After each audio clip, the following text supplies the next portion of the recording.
باوهۆزی کوشندەی دووریان ڕوودەکەتە کەنارەکانی ئەمریکا. ڕۆحانی دەڵێت ئەوروپاییەکان پابەند نەبوون بە بەڵێنەکانیان.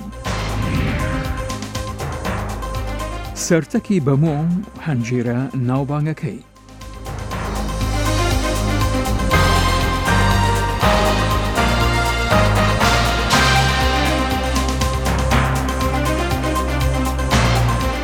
تەماشاچێ لە خۆشەویستی دەمەتان خۆش لە واشنگتنەوە خۆشاتنەوە ڕای بەڕامەی کورد کۆنەکشن ئومیدوارم دەمێگی خۆش وەلمان بوونە سەر.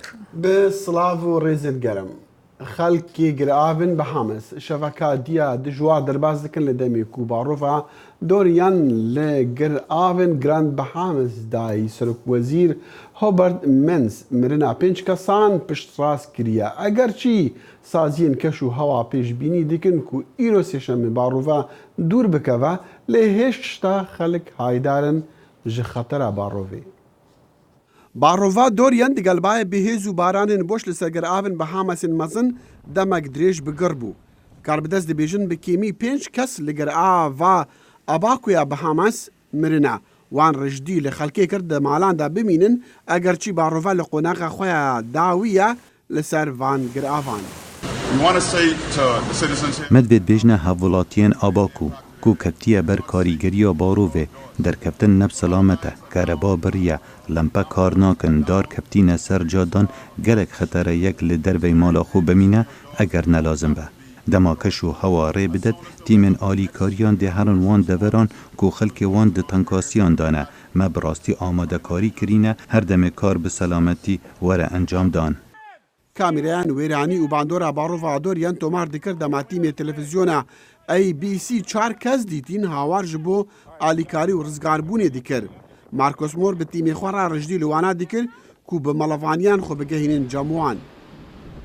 Dezgeh û şarezayên keş û hewa pêşbînî dikin ku doriyan di xaneya çarêya barovan de bimîne dema ew digehte def avên Florîda. Derengiya îro sêşemê û Georgia û South Carolina sibehî çarşem û pênşemê. Ferman hatiyedan bi milyonan xelkê defavên Florîda û South Carolina malên xwe bi cih bêrin. Rewşa awarta li North Carolina jî hatiye ragihandin û tê çaverêkirin doriyan demekî zû sibehî çarşembiyê bigehewir. Çunku çavlêreya hêz û leza vê barovê hind be dem ji bo amadekariyan nîne.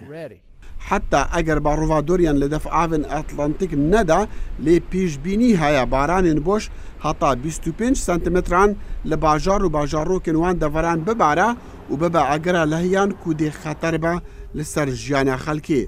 Dezgeh û şerezayên keş û hewa pêşbînî dikin doriyan wek barova bimîne heta digehe rexavên Okyanosê Atlantik vê heftiyê. سەرۆک دۆناڵد ترامپ ستایشی هێزەکانی پۆلیس دەکات لە ڕۆژاوای تێکساس کە لەوەیدا 7 کەس کوژران لەو کاتەی پیاوێکی چەکدار تەقەی لە هاوڵاتیان کرد پاش هەڵاتنی لە ڕاوەستانێکی ترافیک. ترامپ لە ڕۆژێکشەمە دەستڕێژیەکەی بە بارودۆخێکی غەمناک ناوبرد بەڵام کە پرسیاری لێکرا ئاخۆ لە دەرەنجامی چی یاسایەک ئەو دەستڕێژیە بوو وەڵامێکی وردی پێ نەبوو سەرەڕای پەرەسەندنی تەقەکردنە کۆمەڵکوژیەکان.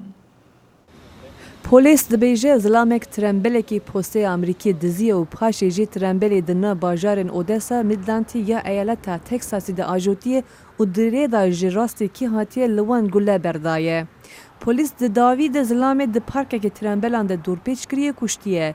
Serok Trump pesnê polîsan da û got di rewşekî pir dijwar de karekî pir baş kirine. Li dema jê dipirsin gelo piştê vê bûyerê vê yasaya kontrolkirina çêkan pêk were vê bersiv neda. Em gelek yase bîroke û tiştên din dinerin wekû lêkolîna berî firotina çekan. Ev demeke berdewam dike.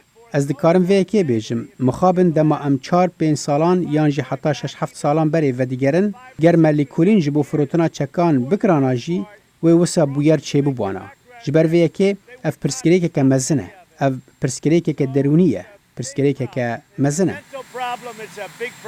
Senatör Amrîkî Pat Tubey ji Partiya Komarî ji eyaleta Pennsylvania de hêpeyvînekê li ser televizyonê de dibêje serokê Amrîkê dixwaze tiştekî watedar bike li ser vê mijarê. وی هێژی پشتگیریە یاسایەکی تایبەت نەکردیە لێ ئەز و سەرۆک لە سەروێ مژارێ ئاخڤین و ماخف ناخوا دووماند ئەز زانم سەناتۆرên دنجی دخوازن تەڤلی گفتوگویا ببن و کار بدەستێنمە لە قەسرا سپیژی وێ مژارێ bi ciddî dişûpînin. Senatör Tumi piştgiriya yasayekê dike ji bo ku vekolîn were çêkirin li ser mirov wan beriya firotona çêkan de lê ev dibêje garantiya encama wê jî tune ye. Ez nizanim ew kengî bidawî be. Lê serok li ser wê disekine. Ez gelek dixwazim ku pîvan hebin bu piştgiriya mirovan ku divê di destê wan da çek tune be. û hûn dizanin em ê pir ciddî li ser vê mijarê bisekinin. Piraniya xelkê Amerîkî dibêjin lekolîna beriya çekfirotinê bi tenê pêşiya kuştina mirovan nake ji ber ku piraniya kujeran bi yasayî çekên xwe girtine lê xelk qedexeya firotina çekên otomatîk dixwazin lê aligirên mafê çek hilgirtinê û nûnerên wan de Kongresê vê naxwazin. Li Amerîkayê de herî kemî 330 kes ji meha yekê vir ve hatine kuştin ku 5 ji wan bi tenê meha borî de hatine kuştin. لە کاتێکدا زۆربەی ئەو کۆچبەرانەی کە دەگەنە سەرۆری باشووری ئەمریکان لە سێ گۆشەی گواتێمالا، هەندوراس و ئەلسەلڤادۆر دێن، پاسەوانانی سەرۆری ئەمریکا لە بەشی دڵڕیۆی تێکساس دەڵێن لە ساڵی ڕابردوو لە 50 وڵاتەوە کەسانیان دەستگیر کردوون. بەڵێ دەنگی ئەمریکا دیگەڵ چەند ماڵباتان ئاخفتیە کوڕێکە ئەمریکا بەسەر ئەتلانتیک ڕێبڕیە و سنوورên مەکسیک و دەربازکردنە ji بۆ دەستپێکە ژیانەکن و خەڵکی وڵاتانی ئەمریکای لاتین لەلایەن پاسەوانانی سنووری ئەمریکاوە زیاتر لە هەر هەرێمێکی تری جیهان دەستگیر دەکرێن. هێشتاش لە باشووری ناوەندی تەکساس گەلێک پەناخواز ڕێگای دووریان بڕیوە تا گەیشتونەتە و شوێنە. لە نێو زیاتر لە 51,000 کەسی گیرا و هەتا ئێستا وەک بەشی پاسەوانی سنووری دێل ڕیۆ راپۆر دەکات زیاتر لە 2,000 کەس خەڵکی هایتی نیزەکەی 1,700 کەسی دیکە خەڵکی 36 وڵاتی ئافریکان. لە تۆڕی کۆمەڵایەتی جیهان ئەوان گویان لە وشەی ئاسۆنا دەبێت کە لە ئەو بەری دڵڕیۆیە و شوێنی سەلامەتە بۆ پەڕینەوە بۆیە ڕاستیان ناڕاست خەڵک گویان لە ئەوە دەبێت و بەرەو ئەو شوێنە دەچن. چەتەکان لە سەرداڕا خۆیان فڕێدەدەنە خوارەوە و دەڵێن ڕاوەستا پارەکەتم پێ بدە.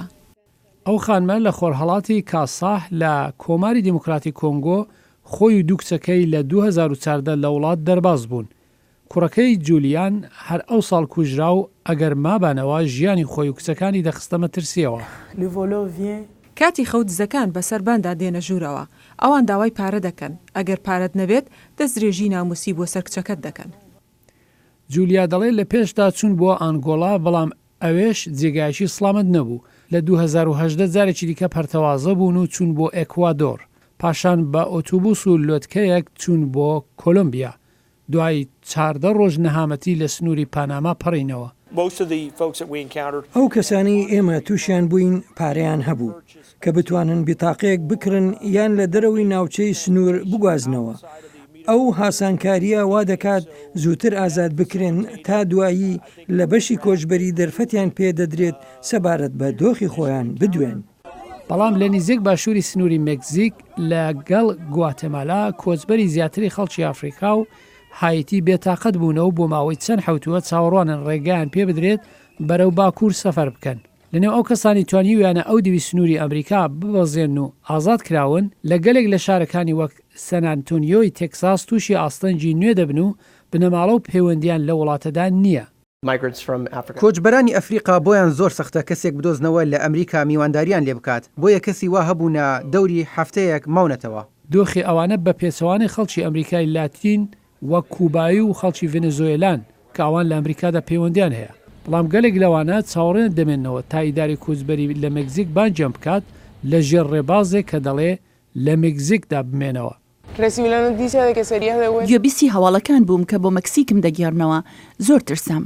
لە کاربدەستێکم پرسی با لە ئەمریکا بمێنمەوە گوتی نەخێر دەبێت بگەڕیتەوە مەکسیک چونکە لەگەڵ حکوومەتی ئەوێ ئاوا ڕێکەوتوین. ئەو پەناخوازە دەهوێت تا درەنگانی مانجی دێ ئەمساڵ واتە ڕۆژی چوون بۆ دادگا لە ئەمریکا چاوەڕێ بمێنێتەوە.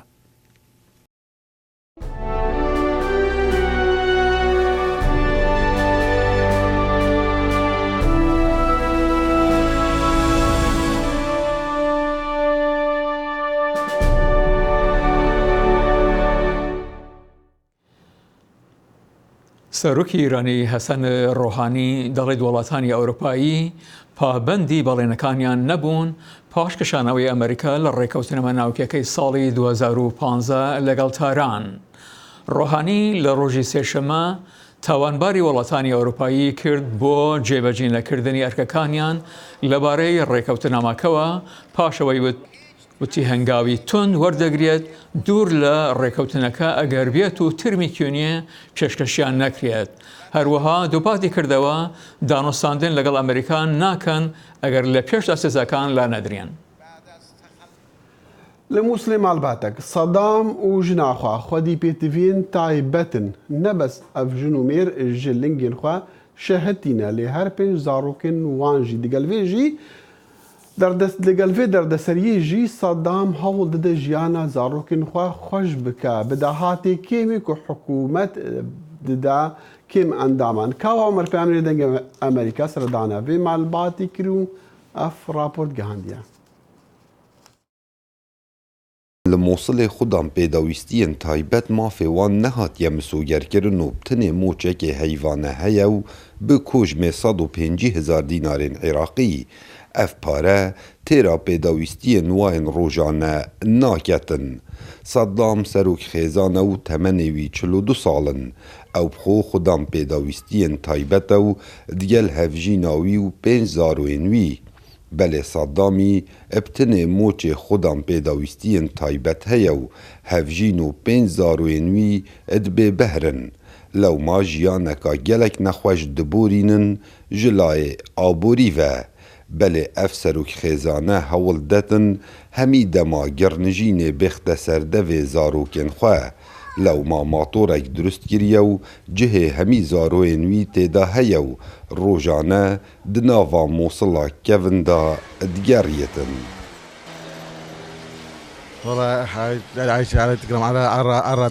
اب خدا از زاروگن خوب موچه خوب خودان کمو هیویا خیر خواز آفمه او روشا ما گلکیا خرابه ام نوکت خان یکی داینه کری دارین ام همی خودان پیداوسین تایبتینو ام نکارن ربچونه بکین. هەڤژîna Sedamî jî xudam pêdawîstiyên taybet e û karê di nava mal da bo wê gelekî qurs e. Belê ji neçariya xwe ya berdewam e û caverê wê rojê diketin erebane bo zarokên wê bihêne dabînkirin çi ji layê xêrxwazan bîtin yan ji layê rêkxirawên xêrxwazî bîtin. خوزی چاره سریا وان زاروکان هاد باکرن عربانه بو هادبانه دابین کرن.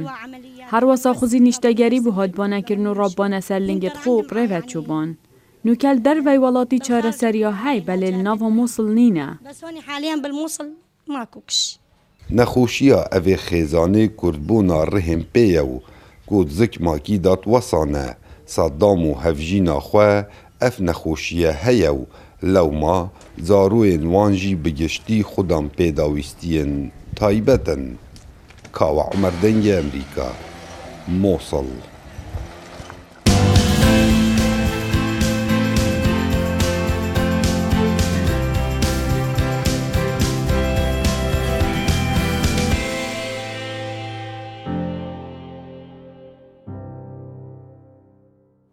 مازنا کار به دستکی بریتانی دی بیجه و صادیارک و سرک وزیر بوریس جانسن دی داخوازا هل بجاترین پیش وقت بکه لشارده مهاده اگر پارلمانی دنگ لیدیجی استراتیجیاوی یا درکترین جئکتیا اوروپی دا.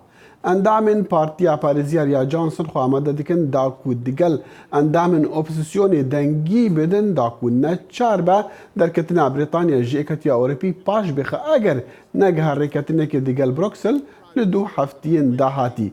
پرانیا دو لسرسی یا اندام پارلمانی تخواستن جبو پسند کرنا هل بجاتنین پیش وقت لی پارتیا لیبر یا اپوزیسیون گوتیا او دی دنگی بدا جبو هل بجاتنین پیش وقت. هەنجیری سەرتەکی ناوچەی بەموم بە باشی لە هەرێمی کوردستان ناسراوە و هەندێک کەسان دەیان مێلی دەخڕن بۆ ئەوەی بگەنە سەرتەک بۆ کڕینی هەنجیر. ئێرە سەرتەکی بەمۆیە ژمارەیەکی زۆر باخی بەری تێدایە کە باخەکانی بوونەتە سەرچاوەی بژێوی بۆ دانیشتوانەکەی. سەرتەکی بەمۆ بە هەنجیرەکەیەوە بەناوبانگە، بۆیە بەرهەمی هەنجیری ئەم ناوچەیە ڕەوانەی زۆرێک لە شار و شارۆچکەکانی هەرێم دەکرێت. لە ڕێزاوات و ئەم هەنجیری سەرتەکیشە بەناوبانگە لە ئەم منتقەی ئەمبەرە، خاکەکەی ئەیگۆڕێ، هەر هەنجیرەکەی بەتامە، هەنجیرەکەی باشە، خۆشە، بەس مال ئەسەف ئەترسێ و لەم زەمانە لە خەدیم وانە بووە، لەم 6 ساڵاوە هەنجیرمان ئەترسێ و قڵاپومان ئەوەیە. ئەگەر بێت و قڵاپومان نەوەریە و هەنجیرێکمان نەترسێ، باخێکی وە ئەم باخە دوو تەنیەوی. ئەمە هەنجیرەکانمانە، ئایتە چۆن ئاوا ترسێ و خلاوەوێ و دەمەدرێتەوە. وەڵا نەوعی زۆرە، 5-6 نەوعەیە، بەس ئەمە مجێفی پێێرێن، مجێفی ئەمە بەکەڵکی، ئەوەکەی پێێرێن سوورە بەرا و ئەمە دەروەنیە و ئەمە ڕەشەپانەیە و ئەمە دەروەنیە و ئەمانە ئێمە ئەوە کار نایەرین، بەس ئەم مجێفێ کە تۆ ئەیبینی ئەمەوە کارکێرین. سەرتەکی بەمۆ ناوچەیەکی گەشتیاریە و دەکەوێتە سەر سنووری ئێران.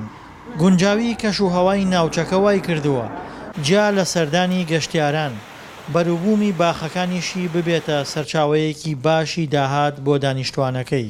چونکە ناوبانگی هەنجیرەکە ناوبانێکی باشێ، هەروەها لە ڕووی کوالیتی شۆ کوالیتێکی باشێ هەنجیرەکە، بۆ خواستێکی زۆری لەسەر. هەرچەندە هەنجیر لە بازاڕەکانی کوردستاندا زۆرە، بەڵام هێشتا هەنجیری سەرتەک خاوەن کڕیاری تایبەتی خۆیەتی و خەڵکێکی زۆر بەدەیان کیلۆمەتر دەبڕن دێنە سەرتەک بۆ کڕینی هەنجیرەکەی.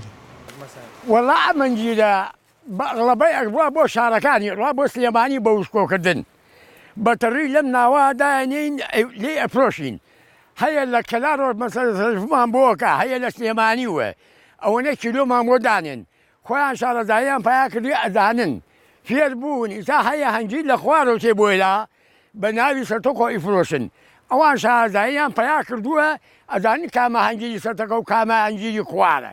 هەنجیری سەرتەک بە ڕەنج و ماندووبوونی دەیان خێزان هاتۆتە بەرهەم کە بەشێکی هەنجیرەکەی لەگەڵ لێکردنەوەیدا لە باخ دەیفرۆشن، بەشەکەی تریشی وشک دەکەنەوە. خاوەن باخەکانی سەرتەک گوێ بە ماندووبوون نادەن، وەک خۆیان دەڵێن دەیانەوێت باخەکانیان بەروبوومی حەڵاڵیان پێ بدات. دڵشاد ئەنوار، دەنگی ئەمریکا، سەرتەکی بەمۆ.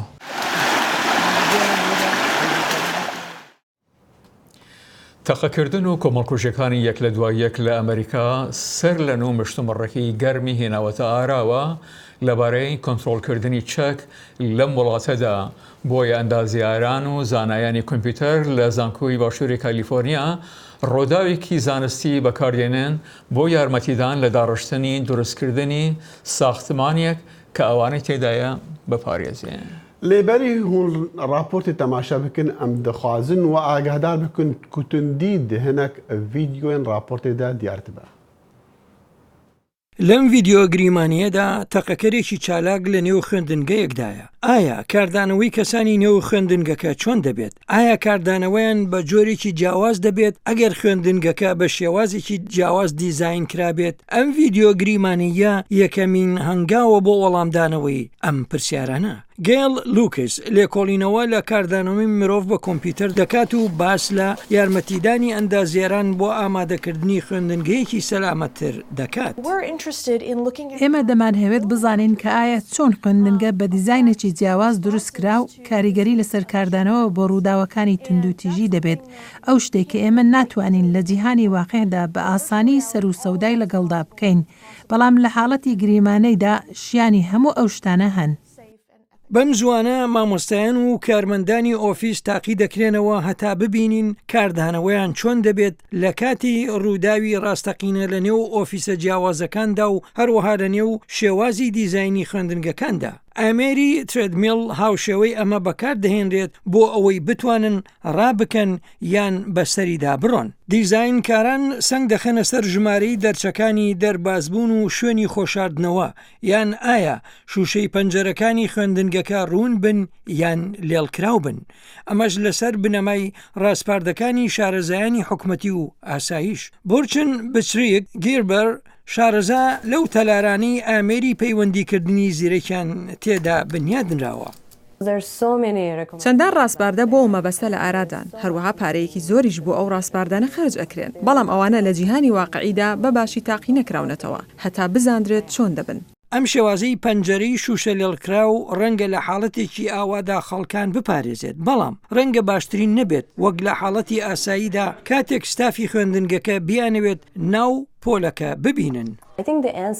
بەهزری من وەڵامەکە ئەوەیە کە لە خوێندنگەیەکدا ئامرازی زیاتری جوڵەی تێدا بێت لە بەری ئەوەی بیر لە بنیادنانی بە شێوەیەکی چەسپا و نەبزوێن بکرێتەوە. ڕەنگە ئێمە باس لە شوشەی لێڵکراو بکەین لە بەرامبەر شوشەی ئاسایی پەنجەرە هەروەها دەکرێت لە خوێندنگەکەدا ئامێری زیرەک هەبن کاتێک هەست بە هەڕەشە دەکرێت.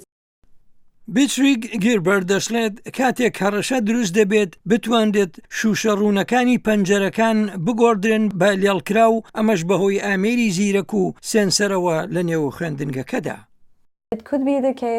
ئەمە لەو حاڵەتەدایە کاتێک لە نێو خوێندنگەیەکدا سێنسەر هەبێت کە بە دەنگ چالاک دەبێت و کاتێکی شتەقەکردن ڕوودەدات ئەوە ئاستی هاوار و دەنگەدەنگ زیاد دەبێت. جا ئەگەر دیواری نێو خوێندنگەکە بجوڵێت ئەوە ڕەنگە تەقەکەرەکان لە نێو خوێندنگەکەدا بند بکات و گیر بخۆن. هاوکات تەلاری زیرەک دەتوانێت ڕێنمایی هێمە دروست بکات بەرەو دەرچەی دەربازبوونی سەلامەتی دوور لە شوێنی تەقەکان. ئەگەر ئێمە بیرکردنەوەی دروست و خواستمان بۆ جێبەجێکردنی ئەمە هەبێت ئەم ئامێرانە پێویستیان بە تەکنۆلۆژیای ئاست بەرز نییە. جا من بڕوام وانە ئێمە لە بەدەستهێنانی ئەم جۆرە تەلارە زیرەکانە زۆر دوور بین. هەرکە لێکۆڵەران تێگەیشتن لەوەی شێواز و دیزاینی جیاواز چۆن کاریگەری لەسەر ڕەفتاری خەڵکان دەبێت ئەو کاتە دەتوانن باشترین تەلار دیزاین بکەن و دەشزانن کە چ جۆرە تەکنۆلۆژیایەک سەلامەتی ئەو خەڵکە دەپارێزێت لە کاتی سەرهەڵدانی تند و تیژی بە کۆمەڵ.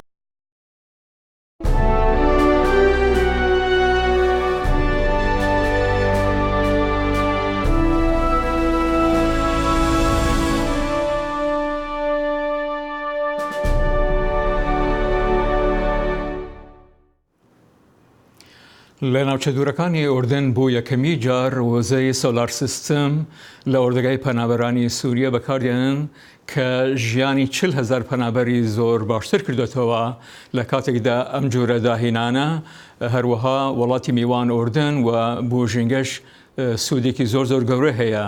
ئەمە یەکێک لە داهێنەرانی ئاژانسی پەنابەرانی نەتەوە یەکگرتووەکانە و هەروەها کۆمپانیای سویدی ئەکیە. دەماک و کەمپا ئەزرق ساڵا 2014 هات vekirinin کهرەباڵی نەبوو. لێنها نیف پێدویên کەمپا ئەزرق bi کهرەبا پاقژ یا ئەنەرژیە حتا va rojê bicihtin. Înana proje enerjiya ji hetavê bû Kempa Ezreq penaberên li kempê gelek keyfxweş kirin ji ber ku ew dişên bi şev bi zavê bikin û xwendkar bi şev bixwênin. Ew dişên panka bikirin ji bo ku di dema germê de bikar bînin û serleca bidnekarî bû tazîkirina avê. Projeya bi bihayê 7.4 milyon dolaran di çend qonaxan da bicihatiye. Beşê yekî plana projeyê nîva salên 2017 hat bû destpêkirin û paşan heta îlûna 2018 dirêj kêşa. Nêzîka dê qonaxa siyan jî bidawî bibe ku dê heftê sedê ji pêdiviyên kempeyên enerjiyê bicih bên. û nêzîkî 1 milyon dolar ji mezaxtinên kehrebê di salekê de dê dezdamînin. Ez heş karê xwe dikim. Ji bo min tecrübek nû ye, berîniha min karê çavderî û teknîkî elektrîka giştî kiriye. Lê ji bo min ev cara yekê ye û ez fêrî gelek tiştan bûm. Komîsarê netewên yekbûyê di asta bilinda Philip Grandi meha hezîranê serdana Kempa Ezreq ya penaberan kir li Urdinê. Ew bi tora elektrîkê ve giredayî û tera hemî kempê dike. Tiştek girîng ev e ku ji aliyê xwe cihên herêmê jî tê bikar anîn. Em bihêvîne ku dema êdî kamp li vê derê nemîne ji ber ku xelk dixwaze vegere warê xwe vî çaxî xwe cihên li herêmê de bibin xwediyê enerjiyekê paqij, berdewam û gelek erzan. Serkeftina projeya Ezreq bo sedem ku netewên yekbûyî êzgehekdinê enerjiyatî rûşkên rojê li Kempa El Ze'ter ya penaberên Sûrî li Urdinê ava bike ku nêzî 7,000 penaberên Sûrî tuyê kempê de hene. Ji bo kerek kesan ku nabînin û ji rûnahiya çavan bêbehrin zehmete hinek cure çalakiyan bikin weka swarbûna bisikletan li rêxistina bi navê intandem li bajarê New Yorkê kar dike ji bo ku her kes bikaribe li bisikletan swar bibe. Çawa لە بێ راپۆرتێ تەماشا بکەن. 2 1 ئارتی ئلیفنت هەمیشە حەزی لە پاسکیل سواری بوو، بەڵام کە چووتە منەوە چاوی لە دەستدا، هەرچەندێکە خۆشەویستی بۆ پاسکیل سواری لە دەست نەدابوو. تا لەسەر شەقامیش بمێنێتەوە بە تەنیش یەکێک لە هاوڕێ چاوساغەکانیەوە سواری پاسکیل دەبوو. ناوبراو لە ساڵی 2013 کۆچی دوایی کرد، بەڵام هاوڕێکانی بیرۆکەکەیان کردە پرۆژەیەک و سەرەتا بە 20 پاسکیلی 2 پێچکەیی بە دوای یەکەوە دەستیان پێکرد. ئەمڕۆ خۆبەخشەکانی ئینتەندەم کەسانی نابینا و کەمبینا و جۆریتری کەم ئەندام لە نیویۆرک یارمەتی دەدەن، بەڵام بەر لەوەی پاسکیلەکە لێ بخڕن داوایان لێ دەکەن بۆ چەند ساتێک چاویان دابخەن تا چێژ لەو هەستا وەربگرن. گروپی جیاوازی خۆبەخشی هەیە، هەر لە پارێزەر و پزیشک و تەنانەت شارەزایانی تەکنۆلۆژیاشیان تێدایە، ئەوانی کاتی خۆیان تەرخان دەکەن لەگەڵ یەکێکی تردا سواری پاسکیل ببن، لەوانەی پاسکیل سواریان لەبیر نەماوە. لەو دەمەی نابیناکان بە پاسکیلەوە بە نیویۆرک دەگەڕێن، سەگەکانیان لەو ناوە چاوەڕیان دەکەن. لە سەرەتاوە ترسم لێ نیشت بوو لەگەڵ یەکێکی تر سواری پاسکیل ببم، چونکە دەبێت پشت بە یەکێکی تر ببەستیت، سوکان بە دەست ئەو بێت، پاسکیلەکە لێ بخڕێت و لەگەڵ تۆش ڕێکی بخات. ناوم سوزانە، پێخۆشحاڵم بە دیدارت، واتە تۆ کاپتنی منی، کورسیەکە لە ئاستێکی گونجاودایە، من ئامادەم پاسکیلەکە لێ بخڕم. ئەلبەتە هیچ شتێکیش نییە کۆیان بکاتەوە جگە لەو سی خولەکەی کە پێکەوە سواری پاسکیل دەبن. هەرچەندێکە بن هەموو توانێک دەخاتە گەڕ تا سوزان دووبارە هەست بە خۆشی پاسکیل سواری بکاتەوە. لەو دەمەی سواری پاسکیل دەبم بە دەوری پارکەکەدا نە تەماشای دێوروبەرم دەکەم و نە باسی دەکەم، بڵێم درەختێک لەوێدایە یا ئەوە سەگێک ڕادەکات، بەڵام ئەوان لەو باسکردنە چێژ وەردەگرن. ئینتەندەم سایکڵن واتە پاسکیلی 2 پێچکەی بە دوای یەکدا لە ساڵی 2013ەوە دامەزراوە، زیاد لە 600 خۆبەخش و 400 نابینا لە خۆی کۆکردوتەوە. خۆبەخشەکان زستانان بە کۆکردنەوەی پارە بەسەر دەبن تا پاسکیلی تری پێ بکڕن بۆ ئەوی دووبارە لە هاویندا لەم شوێنە پاسکیل لێ بخۆرنەوە. زانست تشتێنە چاوەڕێکری جێبجێ دەکە جانی و دەبێژن و هەر شتی مەژی مرۆڤی وەربگرە ینی بکارە بە ببینە دکارە ببە ڕاستی و بێ جێبەجێکردن یەک بەڵێ کە مروایەتی سوودی وەربگرێ بەڵێ هەڵبەتە هەتا بەرنامە بێ یا کورت کۆنەکشن هەر شاد و بەختەوەر بن و خۆدا حافیز ببینە خۆش.